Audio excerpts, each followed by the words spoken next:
Emily tensed. Her breath caught in her throat as the sound of approaching footsteps grew louder. Was it a person? An animal? Her muscles ached, her body frozen from the lake's grip. But she positioned herself in front of the fawn, shielding it with her own frame. Then, through the trees, a familiar voice called out, "Emily, what the hell? Are you okay?" It was Lucas, her neighbor, hiker, wilderness medic. The one her dad used to joke would make a great son-in-law. He rushed toward her, his face a mixture of shock and concern. "Lucas," she cried, her voice hoarse. "I need help. The deer, it almost drowned." He dropped his pack and knelt beside them in an instant. "You're freezing. We've got to warm you both up fast." From his bag, Lucas pulled out an emergency blanket, dry clothes, and a small field heater. He gently wrapped the fawn first, then guided Emily into a dry flannel jacket. His hands worked fast but soft, calming her, steadying her. "I saw your car and thought I'd find you hiking. But I never imagined this," he said, voice low. Emily managed a faint smile. "Neither did I." They sat there for a while in silence, the heater glowing between them, the deer slowly breathing more evenly. Its chest rose and fell, shaky but alive. Its eyes met Emily's again, no longer in terror but trust. Lucas inspected its limbs. "No fractures, but it's going to need rest. Might have hypothermia. Same goes for you." Emily touched the fawn's fur gently. "I couldn't let it drown. It looked right at me, like it wanted me to help." Lucas nodded. "And you did. You saved it. Not many people would have had the guts to do what you did." Her voice softened. "It felt like Dad was with me, pushing me forward." Lucas grew quiet. Then he reached into his pack again and pulled out a thermos. "Hot tea. Drink. You'll crash if you don't." Emily took a sip and closed her eyes. The warmth trickled through her chest like sunlight after a storm. Minutes passed. Birds returned to the trees. The wind softened. The forest, once menacing, now felt peaceful, like it had been holding its breath for them. Lucas eventually stood. "I'll carry the deer. We're not far from the ranger station." He gently bundled the fawn into his arms as if it were made of glass. Emily followed, limping slightly but determined. They walked in silence at first, the trail winding through golden leaves and soft moss. Then Emily spoke. "Do you think it'll make it?" Lucas didn't hesitate. "With you in its corner? I'd say it has a fighting chance." As they neared the ranger station, a few volunteers saw them and rushed over. One woman gasped when she saw the animal. "You pulled it from the lake?" she asked Emily wide-eyed. "She did more than that," Lucas answered. "She nearly died doing it." They took the deer inside. A vet examined it while Emily sat by the window, wrapped in a dry blanket, watching the clouds drift across the sky. A volunteer sat beside her. "That was brave. But why risk your life for an animal?" Emily looked down at her trembling hands, then smiled. "Because it was alone. Because someone had to." Just then, Lucas walked over and nudged her shoulder. "They say it'll recover." A little weak but stable. Relief swept over her, tears pooling in her eyes again. But this time they weren't from fear. They were from hope. She whispered, "Thank you." Lucas smiled. "You should thank yourself. And maybe come with me on a hike next time. Less drowning, more sunshine." Emily laughed, wiping her eyes. "Deal." But even as they joked, something inside her shifted. She had come here to escape pain. But what she found was healing, connection, and a reminder that courage sometimes looks like a soaked, shivering woman pulling life from the jaws of death.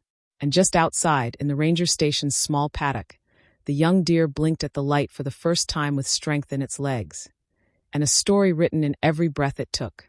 The next day, something unexpected happened. The freezing wind howled across the mist-covered lake, slicing through the silence of early morning like a warning. Leaves rustled, birds scattered, and then, a sound so faint, so fragile, it could have been missed. A desperate cry. A splash. A life on the edge. Emily had come to the lake for peace, not a rescue mission. She was still mourning her father, who used to bring her here every summer. But fate has a strange way of testing the wounded. She froze mid-step as the cry pierced again, clearer this time. Her eyes darted toward the far side of the lake, where something thrashed against the current. It wasn't debris. It wasn't a bird. It was a deer. A young fawn, barely more than a baby, struggling to keep its head above the icy water. Its legs kicked wildly, water foaming around it. Its eyes locked onto Emily's for just a moment, filled with terror and something else. Hope. Her heart hammered. She looked around. No one. No boats. No help. "Oh my God," she whispered. Hang on, hang on." Emily dropped her thermos, flung off her coat, and raced toward the water. Her boots slipped in the mud, knees soaked, hands trembling. She had no plan. Just instinct. Pure, wild, unstoppable instinct. She waded in, feeling the shock of cold grip her ankles. The pain was immediate, sharp, but she pressed on, teeth clenched. Every breath came with a shiver. The deer's cries grew weaker. "Please," she muttered, almost praying. "Stay with me, little one. Just stay." The water was waist-deep now, her jeans heavy and dragging. Her arms trembled from the chill. But she could see the fawn more clearly now, its ears drooping, its body spinning in the current. Her legs burned as she forced herself forward. Her hand reached out, closer, closer, when the fawn's head dipped below the surface. "No, no, no, no," she screamed. With one final push, she lunged forward, arms slicing through the water. Her fingers grazed fur, wet, slick, and trembling. She gripped tight and pulled, the current trying to yank both of them back into the dark. Her foot slipped. They both went under. Cold, darkness, silence, then air. She broke the surface gasping, the fawn still clutched in her arms. Its body was limp. Her legs kicked furiously as she fought the pull of the lake. Inch by inch, stroke by stroke, she dragged them back toward shore. By the time she stumbled out, she could barely feel her limbs. Her body collapsed onto the muddy grass. The deer lay beside her, motionless. She turned to it. "No, no. You didn't come this far to die." Emily pressed her hands to its tiny chest. She rubbed, she patted, she whispered. "Come on, breathe. Please breathe." For a terrifying moment, nothing happened. Then, a cough, a wheeze, a twitch of the ear. The fawn blinked. Emily burst into tears, a sob racking her chest. You're okay. But the danger wasn't over. The cold had taken its toll on both of them. She needed to get help. But as she reached for her phone, a realization struck her. It was gone. Somewhere in that lake. She looked down the trail, the forest looming silent around her. And then crunching leaves. Someone or something was approaching. End of section 1. The next morning, golden sunlight spilled through Emily's window. She hadn't slept well. Her muscles ached, and her thoughts were a whirlwind. But something pulled her out of bed. She drove back to the ranger station, heart pounding in anticipation. She didn't know why exactly. Maybe to make sure it wasn't a dream. Maybe to see the fawn again. When she arrived, a ranger greeted her with a grin. "You've got good timing. He's up and walking." "He?" Emily asked, smiling for the first time that day. "Yep. Healthy little buck. Tough like the woman who saved him." She followed the ranger out back to the paddock. The young deer was there, standing on shaky legs, nibbling at a pile of apples. When it noticed her, it paused, ears twitching. Emily took a cautious step forward. The deer didn't flee. In fact, it limped toward her, slowly, curiously. Their eyes met again, like they had at the lake. This time there was no terror, only recognition. Emily knelt by the fence. "You made it," she whispered. The deer came closer, close enough to touch. She reached out, and to her surprise, the fawn leaned into her hand. That moment, just seconds long, felt like an entire lifetime folding in on itself. All the pain, the loss, the cold water, the fear, it had led to this quiet triumph. Lucas appeared beside her, coffee in hand.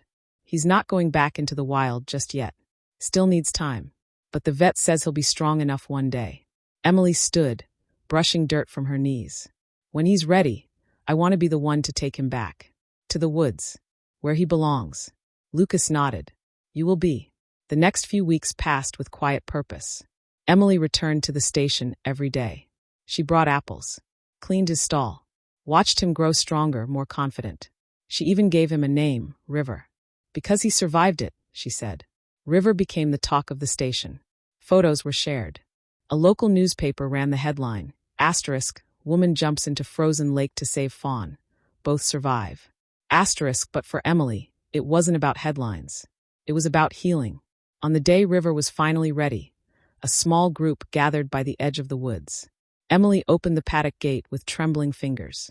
River stood poised, muscles lean and eyes clear. He turned to Emily one last time. She nodded. Go on. You're free now. The deer took off, slow at first, then bounding into the forest, his white tail flicking like a final wave. Tears rolled down her cheeks. But they weren't of sadness. They were of peace. Lucas slipped an arm around her. "You didn't just save a life," he said softly. "You rebuilt your own." Emily leaned into him. "Yeah, I think Dad would have been proud." A long silence passed between them. Then Lucas smiled. "Ready for that sunshine hike I promised?" She laughed through her tears. "Only if there's no more freezing lakes." As they walked down the trail together, past the place where it all began, the forest around them seemed different now. Lighter, kinder, and far off in the woods, a young deer ran free, with a story in his heart he'd never forget. The woman who risked everything and saved him.